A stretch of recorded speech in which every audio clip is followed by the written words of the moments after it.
आओ झुककर सलाम करें उनको जिनके हिस्से में ये मुकाम आता है। खुश नसीब होते हैं वो लोग जिनका खून तिरंगे के काम आता है। जय हिंद साथियों, आप सभी को गणतंत्र दिवस की अग्रिम शुभकामनाएं। और आज की इस वीडियो हम बात करेंगे भारतीय संविधान के बारे में। तो हिंदुस्तान के आजाद होने से पहले ही संविधान सभा का जो गठन था वो 1946 अर्थात 1946 में हो गया था और इसमें कुल 389 सदस्य थे और उन 389 सदस्यों में से जो 93 सदस्य थे वो पाकिस्तान के लिए अलग हो गए और 296 जो सदस्य थे वो भारतीय संविधान के लिए कार्यरत हो गए।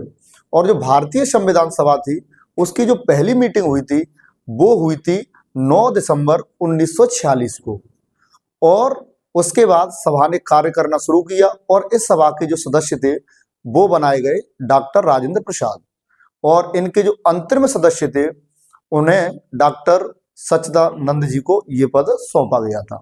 इसके बाद बहुत सारी कमेटियां बनाई गई, जैसे ड्राफ्टिंग कमेटी थी और ड्राफ्टिंग कमेटी में कुल 7 सदस्य थे और इसके जो प्रमुख थे, जो अध्यक्ष थे वो थे डॉक्टर BR अम्बेडकर।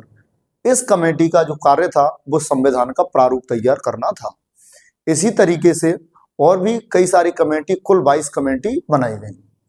जब संविधान बन रहा था तो इसमें 11 सत्र शामिल किए गए और लगभग 165 दिन के ऊपर इस पर चर्चा चली। 2000 संशोधन पारित किए गए जिसमें से कुछ संशोधनों को स्वीकार किया गया और कुछ को अस्वीकार किया गया। संविधान बनाने में कुल 2 वर्ष 11 महीने और 18 दिन का समय लगा था। इतना समय लगने के बाद हमारा संविधान 26 नवंबर 1949 को बन करके तैयार हो गया, परंतु इसे 26 जनवरी 1950 को लागू किया गया। उसकी वजह यह रही थी कि जब 1929 में लाहौर अधिवेशन हुआ था और उस अधिवेशन में पहली बार भारत को स्वतंत्र घोषित किया गया था 26 जनवरी को। तो यह दिन भारतीय इतिहास में काफी महत्वपूर्ण था। इसी वजह से 26 जनवरी तक का इंतजार किया गया और 26 जनवरी 1950 को यह संविधान हमारा लागू किया गया।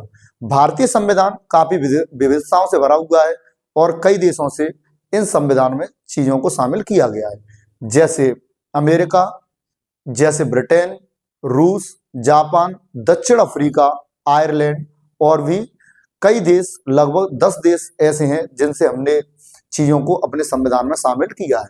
अफ्रीका और ऑस्ट्रेलिया से हमने संविधान संशोधन के कॉन्सेप्ट को अपनाया है।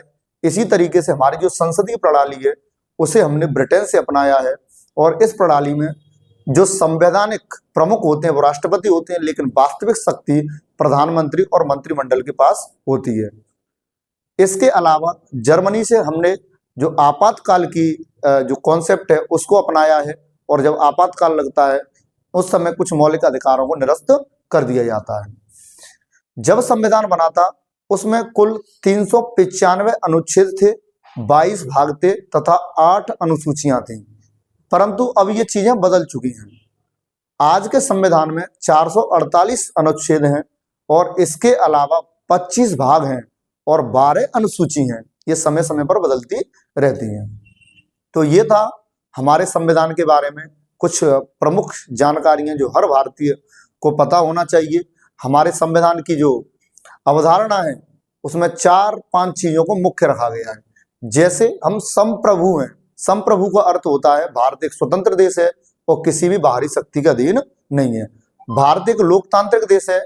इसका अर्थ यह हुआ कि जनता के लिए, जनता के द्वारा शासन। इसके अलावा हमने समाजवाद वाले कॉन्सेप्ट को भी अपनाया है, अर्थात हमारा यह कर्तव्य और हमारा यह उद्देश्य बन जाएगा कि हम आर्थिक असमानताओं को कम कर सकें। यानी कुछ लोग बहुत अमीर होते हैं, कुछ बहुत गरीब होते हैं, आर्थिक असमानताओं को कम कर सकें।